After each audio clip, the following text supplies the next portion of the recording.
महानगरपालिका निवडणुकांची घोषणा झालेली आहे आणि अशा वेळी दुबार मतदारांचा प्रश्न महानगरपालिका कशा पद्धतीनं सोडवत आहेत याची आपण एक चाचणी बघूया. उदाहरणार्थ नागपूर महानगरपालिकेच्या बाबतीत जर बघायचं झालं तर एकूण मतदारांची संख्या आहे 24,83,000 आणि यापैकी सुमारे 95,000 अशा एंट्रीज आहेत ज्या दुबार किंवा तिबार आहेत. म्हणजे मतदार यादीमध्ये ती नावं 2 वेळा किंवा 3 वेळा आलेली आहेत आणि एका विशेष सॉफ्टवेअरमध्ये हे स्कॅन करून फिल्टर करून राज्य निवडणूक आयोगाकडनं नागपूर महानगरपालिकेला या 95,000 एंट्रीज पाठवण्यात आलेल्या आहेत आणि त्या सगळ्या एंट्रीजची चा जो उल्लेख आहे तो अशा फॅक्टशीटमध्ये आहे. असे फॅक्टशीट आहेत वेगवेगळ्या प्रभागाचे, वेगवेगळ्या वार्डाचे आणि त्याच्यामध्ये अशा नावांचा उल्लेख आहे की जे 2 किंवा 3 वेळा तिथे येतात. आता आपण एक उदाहरण बघूया. एक उदाहरण कोणतं नाव सांगताय तुम्ही आता आम्हाला? आपल्यासोबत नागपूर महानगरपालिकेचे हे अधिकारी आहेत जे इथे करतायत हे सगळं चेक आणि भागवतकर ना, प्रकाश भीमराव भागवतकर बोबडे. अच्छा, प्रकाश भीमराव बोबडे हे नाव आहे इथे आणि हे किती वेळा आलेलं आहे? हे दोनदा आलेलं आहे. दोनदा आलेला आहे. त्याच प्रभागामध्ये की वेगवेगळ्या प्रभागामध्ये? वेगवेगळ्या प्रभागामध्ये. आता इथे आपण याला मतदार यादीमध्ये ते पाहता येईल? हो, पाहता येईल. ही दाखवा ना. वार्ड क्रमांक 2ची मतदार यादी आहे. याच्यामध्ये सिरियल नंबर 31,987. 31,987. याच्यावर नाव आहे बोबडे प्रकाश भीमराव. अच्छा, हे बोबडे प्रकाश भीमराव आणि हा त्यांचा फोटो आहे. हा त्यांचा फोटो आहे. ओके. आणि दुसऱ्या एंट्रीमध्ये फोटो कसा आहे ते पाहूया. वार्ड क्रमांक 35 मध्ये तो रिपीट झालेला आहे. आता म्हणजे 54 आणि 35. 2 आणि 35. 2 आणि 35 मध्ये तो. बरं. याच्यामध्ये त्याचा सिरियल नंबर आहे 2151. हां. आणि यावेळेस फोटो कसा आहे?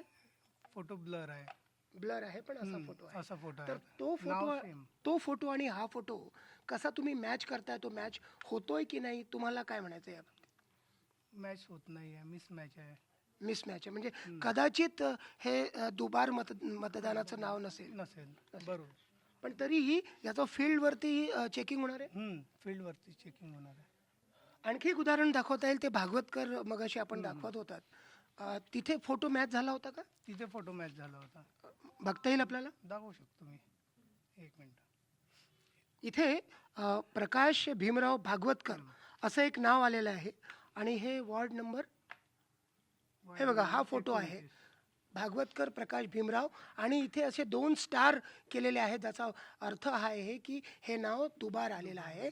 हा यांचा फोटो आहे आणि हे त्याच प्रभागमध्ये पुन्हा एकदा त्याचं नाव आलेलं आहे.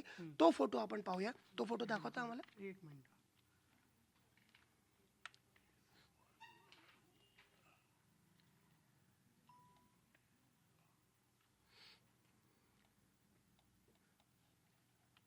हा तो फोटो म्हणजे जवळपास मॅच होतोय असं तुम्हाला वाटतंय? तुम्ही जर तो मोबाईलवर काढून घेतला असेल तर आमच्या प्रेक्षकांना ते मॅच करायला सोपं जाईल. हां, बरोबर. तर हा जो फोटो आहे आणि हा फोटो मॅच होतोय म्हणजे एकाच मतदाराचे हे 2 नाव आलेले आहेत 2 वेळा, हे स्पष्ट होत आहे. तर आता यांचं नाव म्हणजे झोनला पाठवलं जाईल. हो, याच्यानंतर फील्ड चेकसाठी पाठवले जाईल.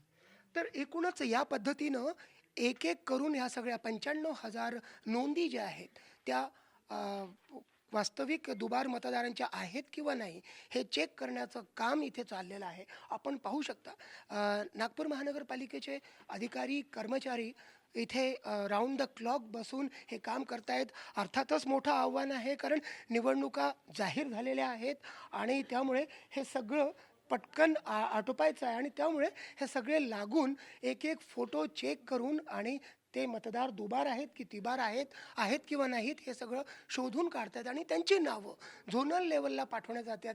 त्यामुळे झोनलमध्ये प्रत्यक्ष फील्डवर जाऊन त्यांच्या घरी जाऊन आणि त्यांच्याकडनं एक हमीपत्र लिहून घेतलं जाईल आहे. त्याचा फॉर्मॅटसुद्धा देण्यात आलेला आहे की कोणत्या मतदान केंद्रावरनं ते मतदान करतील हे त्यांनी ठरवायचं आणि तसं हमीपत्र लिहून ते देणार आहेत.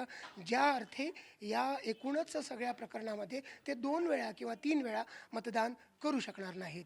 एकूणच या पद्धतीनं महानगरपालिका दुबार मतदारांचा जो प्रश्न आहे, जी समस्या आहे ती सोडवण्याचा प्रयत्न करत आहेत. व्हिडिओ जर्नलिस्ट विनय शुक्लासोबत संजय तिवारी, NDTV मराठी, नागपूर.